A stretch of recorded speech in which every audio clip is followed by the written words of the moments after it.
Di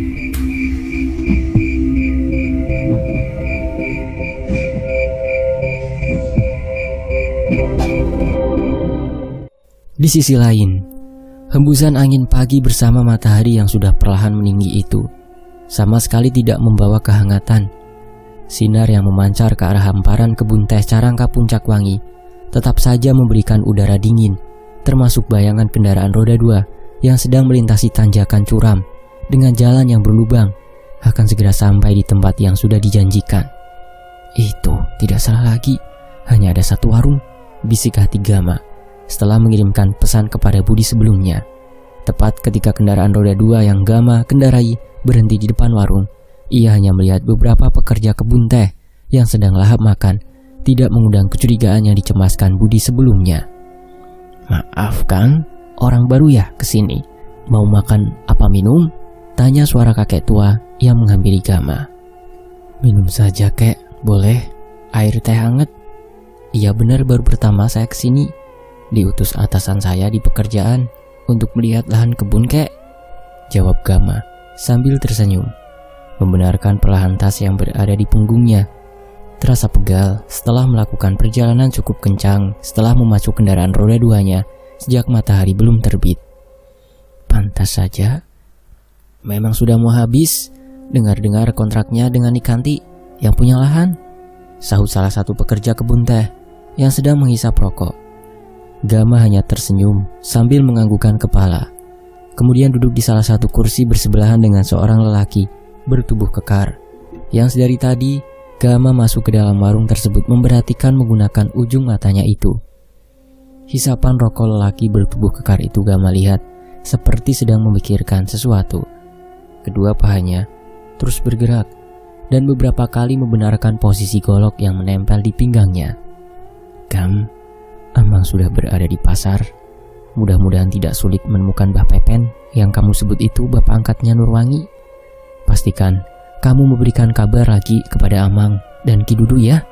Pesan dari Mang Idim sudah Gama baca. Ia hanya menganggukkan kepalanya. "Cucun, di mana?" bentak seorang lelaki, membuat Gama langsung memasukkan handphone ke dalam tasnya. Kemudian melihat ke arah suara kencang itu. "Di dalam Kang Ajo, ada di dalam Jujun," jawab salah seorang yang sedang merokok di luar warung. "Jun! Jujun!" Teriakan itu semakin kencang dari seorang yang berjalan tergesa-gesa. Lelaki itu jauh lebih kekar dari orang yang membuat Gama curiga. "Tenang Pak, mereka anak buah yang jaga lahan perkebunan teh di sini. Sudah jangan diperhatikan dan jangan berurusan dengan mereka," kata kakek penjaga warung sambil membawa pesanan Gama satu gelas air teh hangat. Gama hanya tersenyum, kemudian memfokuskan pendengarannya pada dua lelaki itu. "Gimana Mang?" tanya Jujun langsung berdiri. "Curug, sekarang cepat. Mang Amo sudah berangkat dari tadi. Mungkin belum sampai. Potong jalan seperti biasa," bisik Ajo sambil menepuk pundak Jujun. Baik Mang," jawab Jujun langsung mengencangkan tali golok di samping pinggangnya. Gama yang mendengar suara bisikan itu sambil minum air teh hangatnya merasa bahwa itu adalah tempat yang sama. Apalagi galang gengge dalam saku celananya sudah terasa panas. "Tumben ada kucing lagi. Nih makan-makan," ucap lelaki yang duduk di sebelah meja Gama. "Alhamdulillah," bisik hati Gama setelah melihat Meong Hideng sudah berada di dekatnya setelah mata kuningnya itu menatap ke arah Gama. Maaf, ini saya sudah," kata Gama kemudian memberikan satu lembar uang. "Kembaliannya belum ada Pak. Mana ini uangnya besar," jawab Mak Ami. "Ambil saja kembaliannya Mak. Sekalian saya titip motor. Mau jalan kaki ke atas sambil mengukur lahan saja. Tugas pekerjaan Mak. Maaf kalau merepotkan," ucap Gama terus melihat langkah Jujun yang berjalan agak cepat. Namun Ajo masih duduk di meja sambil melihat ke arah Gama. "Ambil saja Mak. Itu rezeki dari orang kota. Lagian cuma titip motor ya Pak," sahut lelaki yang terus memberikan makan pada Meong Hideng. Namun sama sekali Meong Hideng tidak memakannya. "Saya pamit ya Mak, kek.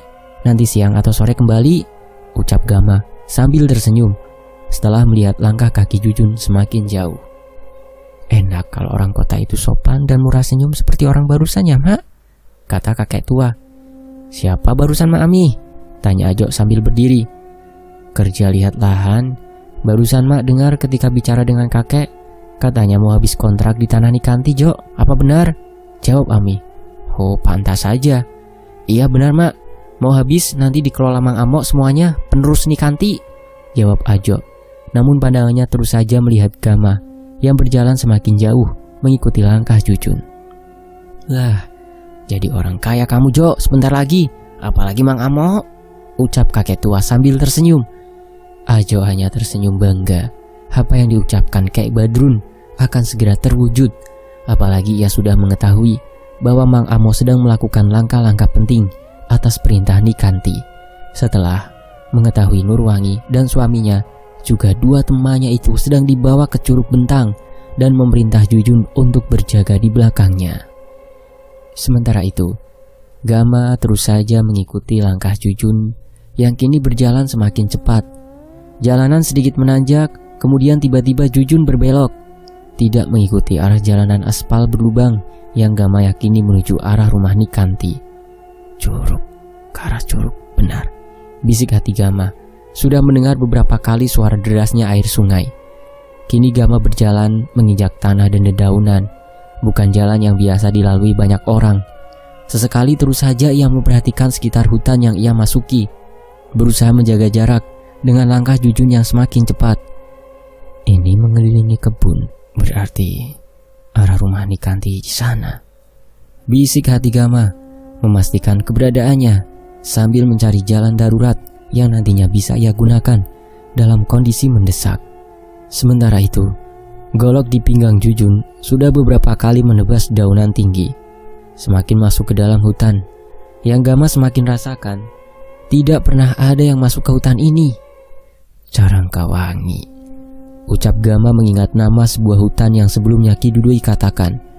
Merasakan langkahnya seperti ada yang menyambutnya dari udara dingin yang menusuk tubuhnya itu. Dengan nafas yang sudah ngos-ngosan dan terus menjaga jaraknya dengan Jujun, Gama melihat ke arah depan. Ia menyadari banyak bekas jejak sisa langkah manusia yang diyakini adalah rombongan Dewi menuju curug.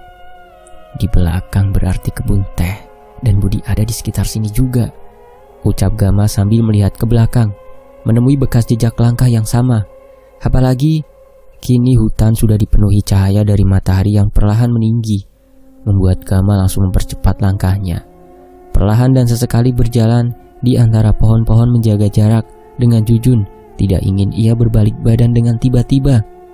Meong Hideng, ucap Gama. Setelah melihat dari arah depan Meong Hideng berjalan terpincang-pincang, bak membuka jalan untuk Gama yang kini sudah mendengar suara derasnya air dari arah air terjun. Namun dari jarak dengan Jujun yang kini tidak terlalu jauh itu, tiba-tiba langkah Jujun berhenti dan mengeluarkan golok dari sangkarnya dengan cepat, melipat kedua lengan bajunya dengan perlahan sampai di ujung baju, kemudian menganggukkan kepalanya berkali-kali, bak sedang menemukan sesuatu. Bahaya, ucap Gama, langsung melangkah di antara pohon-pohon dengan cepat. Apalagi Meong Hideng kini mengikuti langkah Jujun yang berbelok dengan tiba-tiba seperti melihat sesuatu.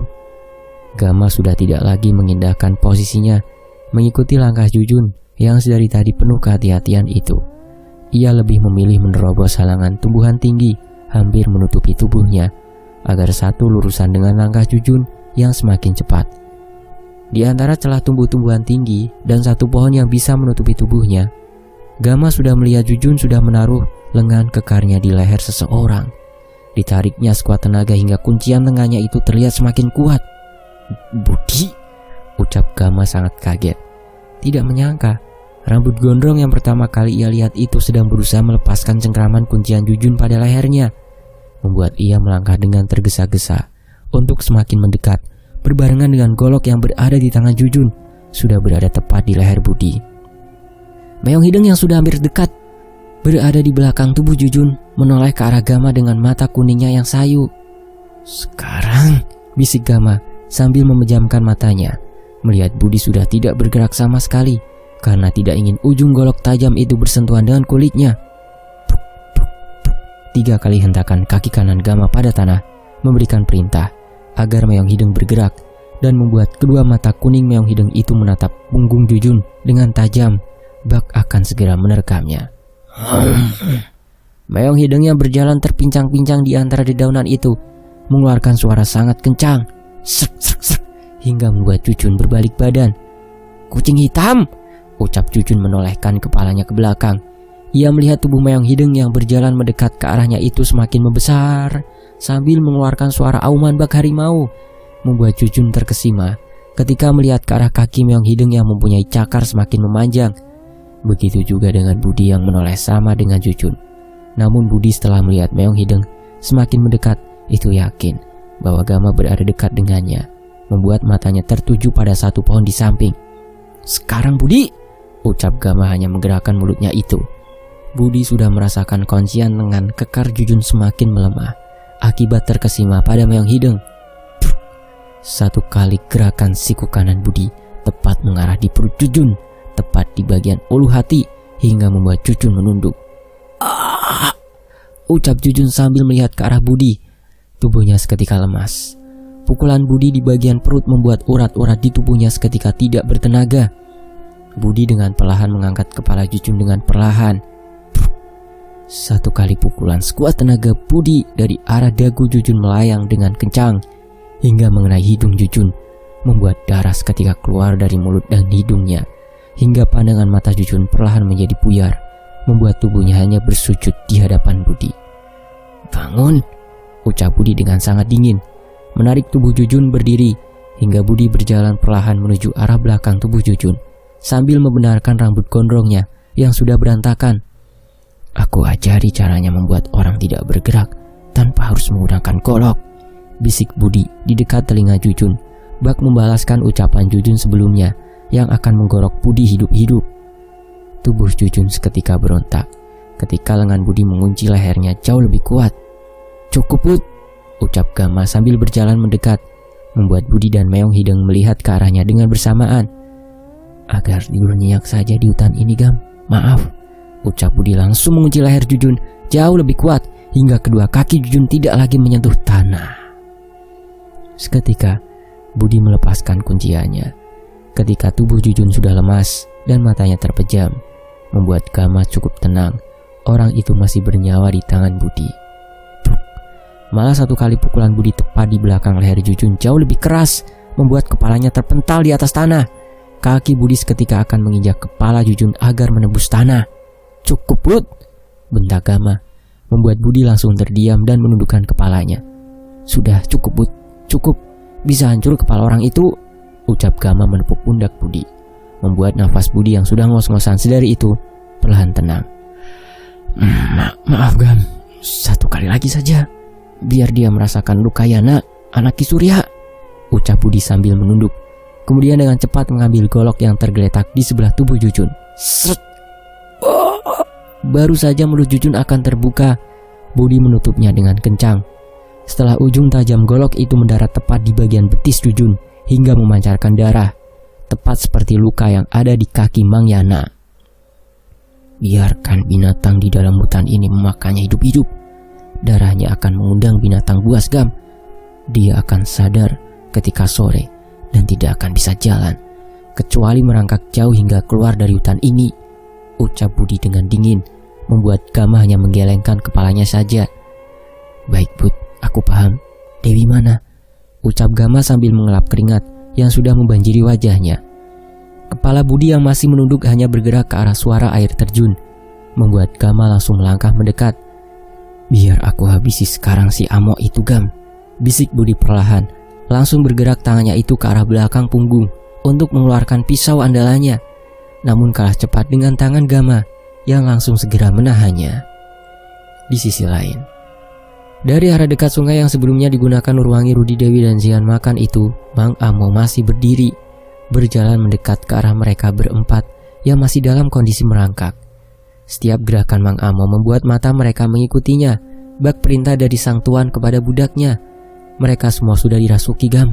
Aku melihat dari balik curug itu, sebelum mereka berempat kerasukan, ada sosok perempuan, bisik Budi pelan. "Iya, aku merasakan hal yang beda, Bud. Lihat saja tatapan Meong Hideng ke arah curug," jawab Gama setelah memastikan pandangan tajam Meong Hideng tidak salah.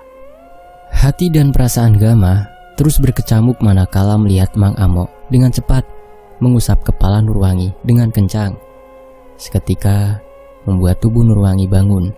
Satu persatu dilakukannya kepada Rudi dan Zihan, hingga tinggal Dewi yang masih merangkak di hadapannya. "Perintah cepat, aku habisi orang itu, Gam," ucap Budi sudah kembali ngos-ngosan nafasnya, bak binatang yang sudah tidak sabar ingin menerkam mangsa buruannya. "Tunggu," ucap Gama terus memperhatikan, berusaha membuat dirinya itu tenang. Dengan gelang gengge dalam saku celananya itu kembali panas.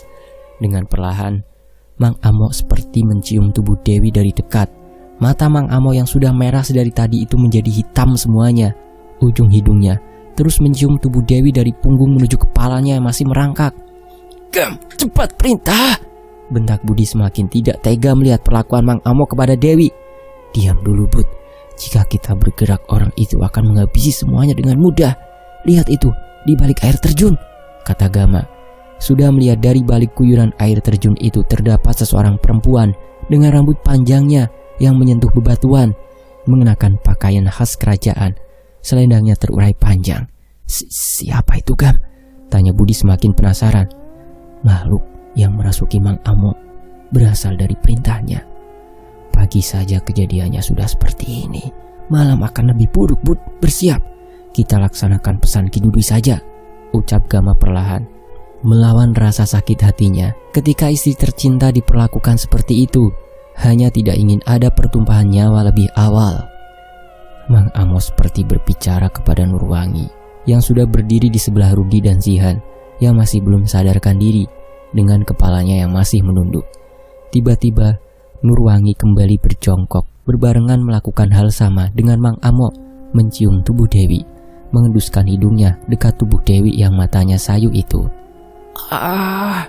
teriakan suara lengkingan yang keluar dari mulut Dewi menggemparkan seluruh leweng Carangkawangi ketika Mang Amo jauh lebih kasar mengusap kepala Dewi dan berbicara sesuatu yang tidak bisa Gama dan Budi dengar sama sekali, hingga membuat perempuan yang Gama terus perhatikan tersenyum, kemudian melipatkan seluruh selendangnya itu ke tubuhnya dan perlahan hilang ditelan suara air terjun.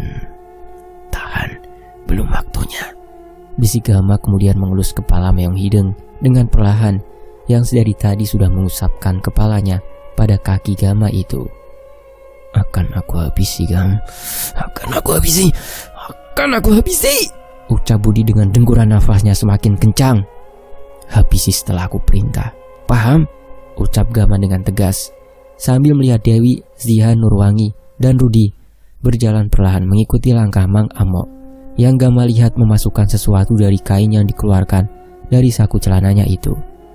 "Garam sebelumnya dia taburkan ke sungai, Gam," ucap Budi. "Bagus, setidaknya dari pengorbanan Dewi kita tahu garam itu pasti ada asalnya, termasuk goa dalam air terjun dan si Amo itu, Bud," bisik Gama. Dengan sangat kasar, Mang Amo membuka mulut Rudi setelah mengeluarkan sesuatu dari kain hitam itu hingga mencekek leher Rudi agar membuka mulutnya jauh lebih lebar. "Telan!" teriak Mang Amo sangat kencang. Seketika Nurwangi, Dewi, dan Zihan yang sudah berpakaian kotor itu semakin menundukkan kepalanya di hadapan Mang Amo. "Bagian dari getih wangi yang Ki Dudui katakan semuanya benar. Manusia dijadikan bak barang penghantar agar mereka datang," bisik hati Gama, mengingat ucapan Ki Dudui sesuai dahulu kala Ki Surya cerita ketika menjadi murid Gilang Samana. Namun hanya itu yang baru Gama ketahui. Mereka akan melewati jalan sini lagi. "Minggir, Gam. Bersiap, kita di sana saja, biar kita lebih dekat." Ketika mereka melewat, bisik Budi kemudian menyeret kasar tubuh ke Karjujun yang sudah terlelap dengan nafasnya yang sudah lemas, dan darah di bagian kakinya itu terus mengalir keluar hingga menyentuh tanah mengikuti tubuh Jujun yang digeletakkan begitu saja dekat sebuah pohon. Sementara itu, dari semakin tingginya sinar matahari sudah masuk ke dalam hutan yang penuh dengan pohon dan tumbuhan liar itu, Mang Amo berjalan dengan perlahan, sesekali melihat ke arah jam tangan seperti menanti sesuatu. Langkahnya terus diikuti Nurwangi di bagian depan, kemudian Rudi, Zihan, dan Dewi paling belakang. "Dewi, Bisa aku tarik, Gam. Aku berhadapan dengan Amo. Kamu bawa Dewi pergi, bisik Budi. Nurwangi, Rudi, dan Zihan mati nanti kalau begitu, jawab Gama. Tenang, Bud. Tujuan kita menyelamatkan semuanya. Kalau terjadi hal lebih bahaya, kita lakukan rencana kamu barusan, lanjut Gama yang sudah berjongkok di sebelah Budi dengan tas yang masih menempel di punggungnya, termasuk Meong Hideng yang tak pernah jauh dari Gama. Mereka sebentar lagi lewat, jawab Budi setelah menganggukkan kepalanya, setuju dengan ucapan Gama. Amang sudah menemukan rumah Nurwangi sebelumnya, tempat Mbah Pepen dan Mak Ayu tinggal. Keadaannya jauh dari perkiraan Amang dan Ki Dudui. Kalian berdua berjaga. Sesuatu lebih buruk akan segera terjadi. Hati-hati dengan Nikanti. Dia bisa menghabisi siapa saja yang menghalangi ambisinya, Gam. Jaga Budi, jangan bertindak gegabah. Pesan dari Mang Idim yang masuk ke dalam handphone sudah ia baca perlahan. Ini penting kabar dari Mang Idim, ucap Gama sambil memberikan handphonenya kepada Budi. Baik, aku menunggu perintah kamu saja, Gam, jawab Budi yang sudah dengan jeli mendengar langkah Mang Amo semakin mendekat. Datang, Gam, bersiap, bisik Budi semakin menundukkan tubuhnya, mengambil posisi paling siaga. Suara langkah kaki sudah semakin mendekat ke arah Gama dan Budi yang berada di antara pohon-pohon. Pandangan mata Budi menatap tajam ke arah Mang Amo yang terus saja mulutnya bergerak seperti sedang mengucapkan sesuatu. Budi hanya menganggukkan kepalanya ke arah Gama ketika diberikan pertanda untuk diam di tempat, apalagi ketika Nurwangi, Rudi, Dewi, dan Zihan perlahan melewati mereka berdua. Wi, bisik hati Gama, menahan rasa sakit hati pada keadaan istri tercintanya itu dengan kondisi wajah pucat dan pakaian yang hampir kotor seluruhnya itu. Harusnya sudah sampai, ucap Mang Amo sambil kembali melihat jam yang menempel di tangannya, kemudian membenarkan topi koboi yang sedari tadi ia pakai. Dari arah depan terlihat seorang perempuan berjalan tergesa-gesa sambil membawa 4 botol berisikan air hijau di dalamnya. Wajahnya sudah penuh keringat, namun perempuan itu bak kaget ketika melihat Nurwangi, Rudi, Zihan, dan Dewi dengan kondisi yang pernah ia lihat belasan tahun ke belakang. Siapa? Tanya Gama hanya membuka mulutnya mengikuti langkah Budi, manakala Budi sudah perlahan bergerak dengan sangat hati-hati pindah dari satu pohon ke pohon lainnya agar berada satu lurusan dengan Mang Amo. Mak Sari, pembantu di rumah Nikanti, jawab Budi mengikuti gerakan mulut Gama tanpa bersuara. Lama sekali, Mak. Gimana kondisi pekerja? Abah sudah mulai bubar, ucap Mang Amo sambil menerima semua botol dalam wadah plastik hitam dan memberikan bekas rantang makanan sebelumnya ke Mak Sari. Mak Sari tidak langsung menjawab ucapan Mang Amo, hanya memandang kosong pada sebuah kenyataan bahwa kehendak Nikanti kembali terjadi, mengulas ingatan Mak Sari sebagai saksi yang masih tunduk pada Nikanti agar tetap bisa merasakan hidup. Kita hanya melaksanakan tugas saja, Mak. Sudah cepat, kata Mang Amo. Mak Sari hanya menundukkan kepalanya, kemudian membantu Mang Amo meminumkan air hijau dalam botol itu setelah Mang Amo membuka mulut Nurwangi. Minum, Nurwangi, ucap Mak Sari sambil bergetar. Kemudian sisa air itu Mang Amo cipratkan ke seluruh baju yang Nurwangi kenakan. Hal yang sama juga dilakukan kepada Rudi dan Zihan, masih dengan tatapan kosongnya, dan wajah semakin jelas terlihat pucat. Tanpa Mang Amo dan Mak Sari sadari, Budi dan Gama sudah mendengar jelas percakapan mereka sedari tadi. Hanya Dewi yang aku rasa berbeda, Mak. Apa ini tidak bahaya sedari tadi di bawah dia yang aku rasa beda? Ucap Mang Amo, yang kemudian membuka mulut Dewi dengan kasar. Pelan-pelan, Amo, jawab Mak Sari melihat wajah Mang Amo sudah emosi. Budi yang melihat kesekian kalinya perlakuan Mang Amo pada Dewi sudah sangat geram. Namun ketika melihat ke arah Gama, ia kembali menahan dirinya untuk bergerak. Dewi tidak meminum air hijau dalam botol itu, malah mengeluarkannya di depan Mang Amo. Amo, jangan, bentak Mak Sari, manakala Mang Amo malah mengeluarkan golok di samping pinggangnya itu.